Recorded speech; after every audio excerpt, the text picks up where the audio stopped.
Kayo nga nakita ko sa kasagsagan na nangyari, nandito kayo, no? So para sa akin ang importante, independent investigation, come up with a report, and then we have to penalize kung sino kailangan i-penalize, kung sino may pagkukulang, and most importantly, reform yung sistema natin para hindi na maulit ito.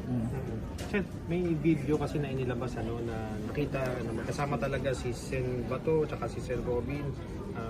Magkasama sila nung paglabas. Ano masasabi niyo doon? Well, that's a legal question. So iwan na muna natin until lumabas yung report. Mahirap to jump into conclusions. So let's wait for the report. Naantay natin.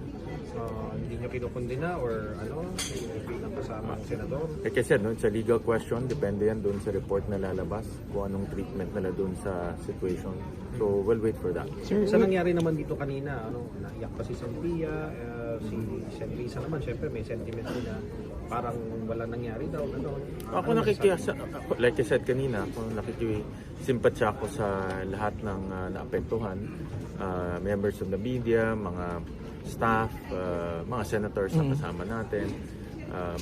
Nakikisimpatya tayo at ang aking pananaw ay once na lumabas na yung independent report ay mag-adjust tayo. I-reforma natin yung sitwasyon natin, communications protocol, coordinations protocol, lahat ito kailangan maayos. Sir, sa current division ng Senate, do you think kaya nyo pa mag-function legislatively and as an impeachment court? Kaya naman, kaya.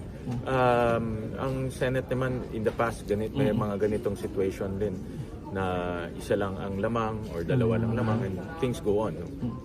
As a Senate, meron naman kami mga common legislative agenda na regardless if you are in the minority or majority, ay sinusuportahan. So, ganyan talaga ang trabaho ng Senado. Sir, wala nakuhang TRO si Senator Bato. Do you think kung pumasok ulit siya dito and may aresto, okay lang ba yun sa inyo? Well, I think kung walang TRO, klaro na ang enforcement agencies may basis na sila to arrest him. At yan naman ang inaantay ng lahat, no? Kung maglalabas ng TRO ang Supreme Court or not. So,